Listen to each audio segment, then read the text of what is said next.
Is the most expensive and most capable Gladiator worth it? We'll find that out in today's video. I'll include a link to the Jeep Insanity's website in the description down below. They're providing us with this Gladiator. Also include a link to my car buying guide. Let's get into it.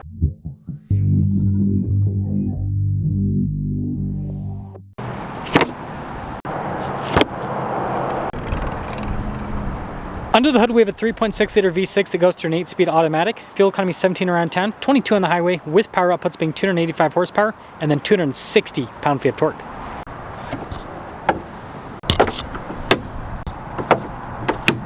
I'm trying to hit 500,000 subscribers before the end of the year. I'd really appreciate it if you'd help out with that. Now, just like other new Jeeps, they have the antenna built into the windshield now. You get these cool vents here with the Rubicon. You also get the Rubicon decal on the side of the hood. Upgraded LED lights there for the turn signal indicator, and then we also have the upgraded LED headlights. Got this cool satin grille, red recovery points, steel bumper with fog lights. And so you can probably already tell this is an off-road Jeep from the factory. Now, our tire wheel setup is 285 by 70 by 17. This has the upgraded mud terrain tires, which are quite a bit more aggressive. This also comes with a solid front axle. Of course, got your trail rated badge, and then we have rock rail protection from the factory. And yes, the rear axle is also solid.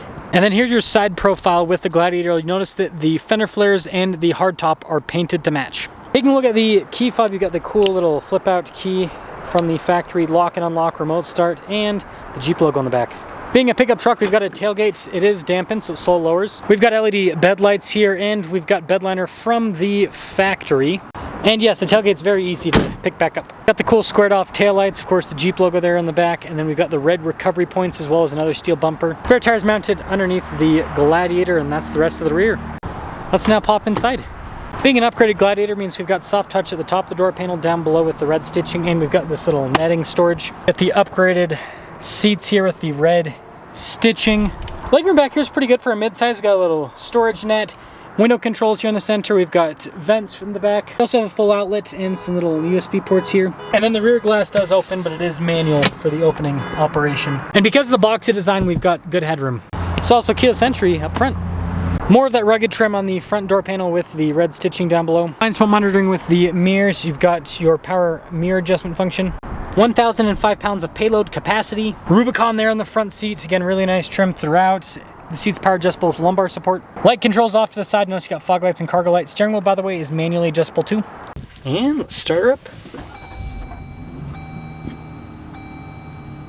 Jeep logo there in the center of the steering wheel. More soft touch around the steering wheel. Nice red stitching here in the center portion. We've got our adaptive cruise control function on the one side, controls for the center stack and voice command controls on the other side, radio controls in the back, and then you've got regular stalks there on the back of the steering wheel too. Now, the gauge cluster itself, it has digital and analog elements. Digital there in the center and then analog on either side. Now, this has the double camera setup, so you've got your front and your rear camera. And then as for the rest of the infotainment system, shortcut bar here on the side. It does take a second for some of the tabs to load up, but overall functionality is pretty good. They give you a bunch of physical buttons down below for stuff like the dual zone climate, the radio, the heated seats. You even have your little off-road cruise control.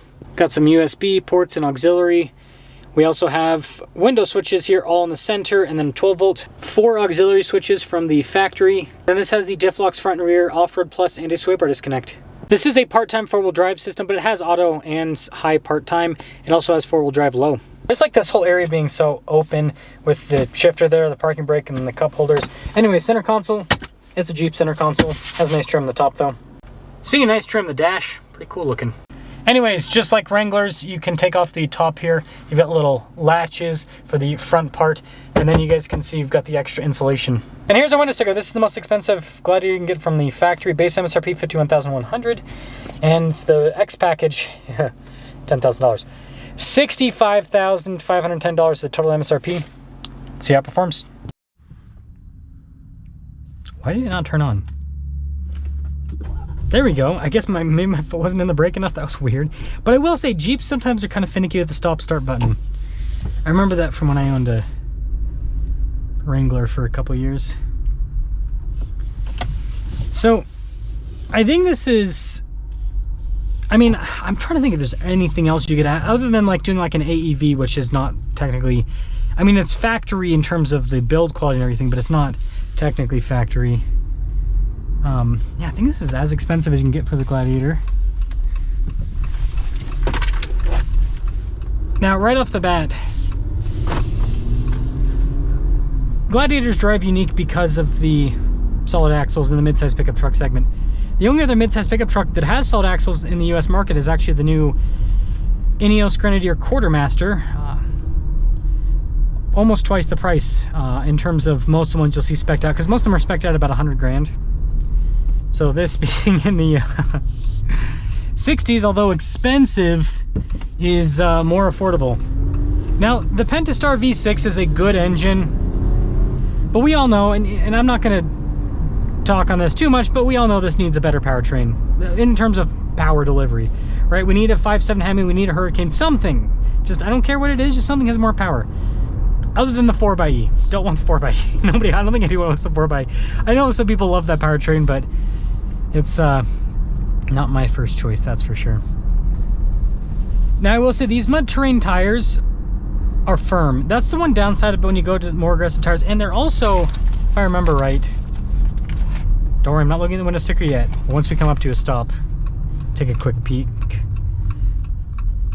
It's like a $500 option, so it's not crazy expensive, but it is more money. And I mean, obviously it helps out the off-road capability, but it does mean that this rides worse than with the, because the all-terrain tires, the BFGs are soft. You kind of just feel these chunking out the road a bit. It's not the worst, but it's definitely not comfortable. Again, like when you're just going around town and everything, like this feels like an adequate amount of power. It also feels kind of slow at the same time. Speaking of slow, don't worry, the Grand Cherokee will get up. Okay, maybe they won't. Maybe they will, maybe they won't. Okay, there we go. Like, it's smooth. The 8-speed smooth. It's a really smooth setup. Just not a whole lot of horsepower.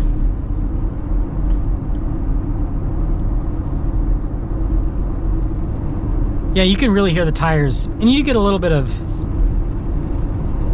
wind buffeting, especially like right here, I'm noticing.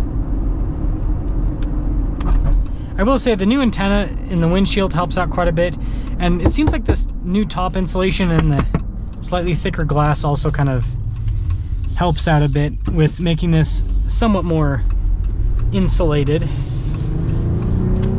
Still not perfect though.